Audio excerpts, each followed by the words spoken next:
So hi everyone, this is DomisLive, and oh my days, I'm going to be giving away $100 in iTunes. Yes, one lucky subscriber of this channel will be selected by me. All you guys gotta do is subscribe, and you could be the lucky winner of my giveaway. So make sure you guys subscribe to the channel. Ronda Rousey had an awesome interview with Ellen. I'm gonna play the clip later in the video, but first I want to break it down to you guys, so sit back and relax. She spoke about the loss that she took to Holm. She spoke about her injuries, and she also said that she contemplated suicide. And to be honest with you guys, I thought it was going to be one of those interviews where she was, trying to get out of the loss and this and that, trying to make people feel sorry for her. And I thought she was doing that. But then I watched the interview and I was like, wow, you can tell this is real. And I want you guys to listen to this, and I'll talk to you guys right after, okay? I mean, did you worry for a minute? Like, could this be permanent? Did I really hurt myself and maybe I won't do this again? No, to be honest, like what I was thinking, like honestly, like my thought, I was like in the medical room, and I was like down in the corner. I was sitting in the corner, and I was like, what am I anymore if I'm not this? And I was literally sitting there and like thinking about killing myself. And that exact second, I'm like, I'm nothing. I'm like, what do I do anymore?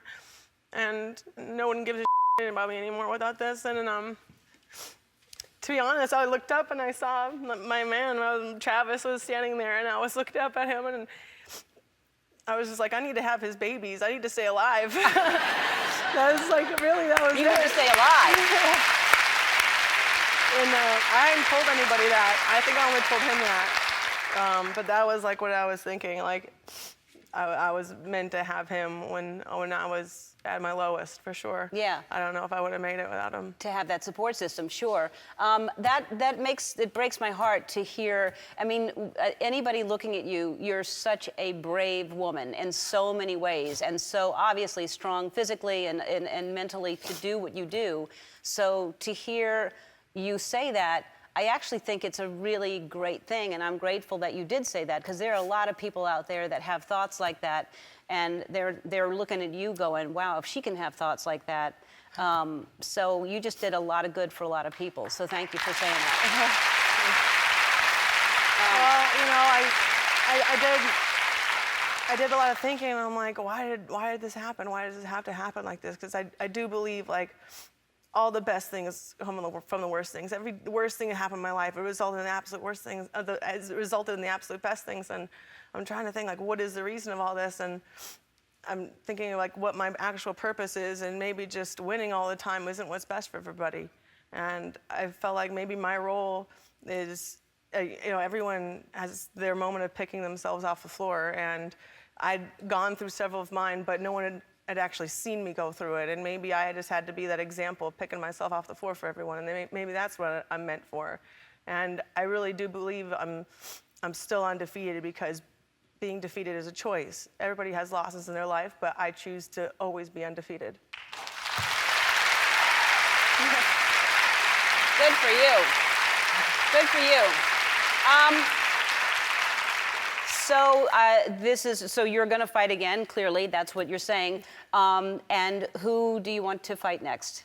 Of course I want to fight Holly. Right. I want to beat her and make everything right again. Of course. So Holly's going to fight somebody else next, and so I'm assuming you want Holly to beat that person so that no one else beats Holly. Of course, I want to be the one to beat her. Right. Okay. So poor Holly. Look out. I mean...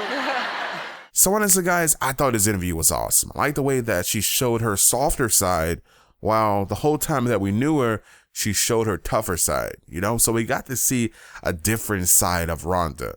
Now, I wonder, did the loss weigh so heavy on her because she was very cocky? As you guys know, Ronda is a very cocky fighter. Some may say that it's confidence, this and that, but, we've seen her lash out at her opponents. Whenever you're winning and you're lashing out at your opponents, the way social media is these days, people want you to lose. And when you do lose, they will mock you. And that's what happened to Ronda. As soon as she lost, all I saw over Twitter was just people bashing her. I've seen people like put the Michael Jordan meme over her face, or posting memes with her knocked out or crying or this or that. You know, it was pretty ridiculous. And it's insane to see how someone can be so celebrated, right? An hour before, then an hour later, they're basically mocked. And that's the kind of stuff that happens these days, man. People don't realize that they're bullies. So a lot of people out there that are watching this video, and in my honest opinion, if you're one of those people that were making fun of her after she lost, then you should think twice about doing this stuff to people. The lady just said that she thought about committing suicide. If you think that the hate that you dished out on her had no role in her feeling that way, then you're clueless. You're totally clueless. This interview with Ellen definitely confirmed my thoughts. Not the suicide situation, but I knew something wasn't right mentally.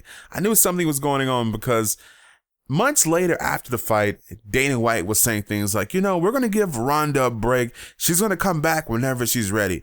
And whenever you say things like that, it means that someone needs a break from all of this, or someone needs a mental break. So something was definitely going on, and I do believe that what she was saying was true. Now, she did, in a way, you know, blame her loss on two different things. She blamed her loss on the fact that she had 3 fights in 9 months. She also blamed the loss on that she was rocked with the first exchange of punches. So right away, Holly Holmes hit her with a punch and just rocked her. She said that she had no sense of their distance and she wasn't able to decide how close or far away she was. So she was swinging and missing a lot of her attacks. Now, the problem I have with that is the fact that it feels like she's trying to take away the win from Holly, you know? And I don't like that, man. Holly totally deserved it. Don't bring up the fact that you had 3 fights in 9 months. Don't bring that up because there's people out there who do fight multiple times in a year.